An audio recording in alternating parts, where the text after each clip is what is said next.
everyone. Thanks for being with me. This particular segment of my channel is Life, Trauma, Love. It's my life's journey and the lessons I've learned. So I remember we left off with me mentioning my dad, and I liked going to his place because he had other kids, one a girl older than me, about 3 to 5 years older than me. So although I wasn't with my dad, I believe that he did his best with how he grew up and what he learned, how the things he was taught. So he and my mom, they didn't stay together as he was changing his life. He went from being a DJ to being a preacher. So lots of time at church. I stayed at his mom's, which is my other grandma, of course, a lot while he worked. He married this young woman. My aunts still lived with my grandmother. It was a boring small town. Everywhere he lived, there was a lot of roaches, I'll say. So on one hand, I love going to be with my siblings, and on the other hand, I'm two totally different worlds. My mom very clean, and then my dad. I remember him and his oldest daughter fighting. And not necessarily fighting, she was fighting him, he was trying to keep her off. And it was because for one, she didn't have his last name, and she was crippled with her legs. And I think that came from my dad's drug use. He did use some drugs. That he admitted using drugs back in that day, or maybe not. I don't know how those defects happen. So that moment was wild. I remember it vaguely. Yeah, I definitely remembering it happening. So he had 2 kids before me, and then he had 2 more kids after me once he got married. And he moved a lot. I thought me and my mom moved like he moved a lot. And so this house in Macon was within walking distance to the fast food restaurant Crystals, and that was my favorite house. It was little to no roaches in that house, and it was a nice house. And my stepmom wasn't the greatest cook, and she overheard us, me and my sister talking about her cooking, and she always cooked chicken. She's talking about the chicken, the fact that she always cooked chicken, and because she worked at this chicken plant. And we didn't realize how young she was until we were grown ourselves. And looking back at everything, she was definitely in her early 20s, if that, when he married her. He was much older. Can't exactly remember how much older, but he was definitely older. And she would eat chalk all the time. That came from the chalk mine that my dad worked at.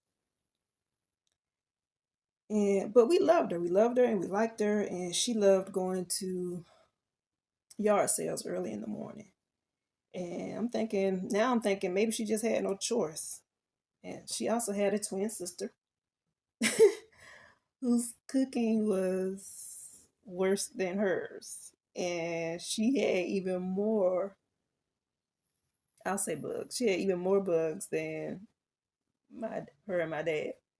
And she called herself baking cakes for people. And one time we got a cake, and it was one in the cake. Oh, so they eventually divorced. I think they stayed together a good little while, maybe 10 years or so, I think. Back to my mom. This time she's left the boyfriend that I didn't like, and at some point she comes home with a baby. And it's my middle sister's fourth child of six. So she's at a fourth child. And she's put this fourth child up for adoption, and my mom got her. I just remember her being there, and it definitely wasn't lonely anymore or quiet. I don't really remember much else. Shortly after that, she got sick and she died in the hospital. So that was the last house I lived in with her. And I remember feeling so guilty for years because I snuck and ate some grapes one time while she was sick. And it seemed sudden. She was in bed a lot, and I had no clue she was dying. I was 10 years old. Now that I know for sure exactly the age I was. I was 10. They took her to the hospital. I visited. And I stayed with one of my aunts, and maybe some others too, but this particular aunt I remember staying with because she died sometime after bedtime. And I was at this aunt's house, and when I was at my aunt's house when this call came in, and they took me there up to the hospital, and one of my aunts, definitely unaware of how traumatizing what it how traumatizing it would be for me. She pulled the sheets back off of my mother's body, and she showed me her bony, lifeless body. She It literally looked like a skeleton with this, but I still could tell it was her.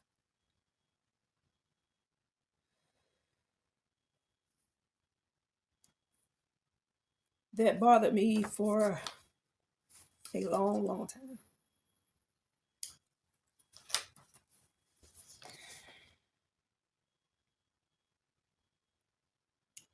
I remember the funeral, and I remember the wake.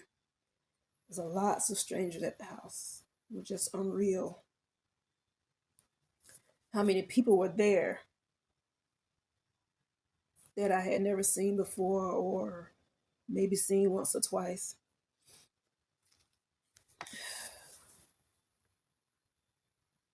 But yeah, it was unreal. Um, I had to move in with my grandmother. I remember them telling me that my mom didn't want me with my dad for whatever reason. I don't know. And my family from Detroit came down. I have family in Detroit. They came down. So someone thought it would be best for me to go to Detroit. It was summertime when she passed. So I guess after the funeral, I just went back with them.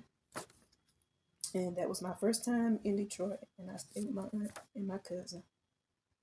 And that particular cousin, we're pretty close to this day.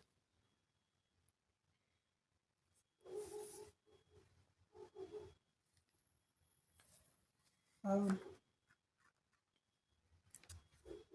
I'm gonna stop here because it's just a little too emotional. I wasn't expecting that.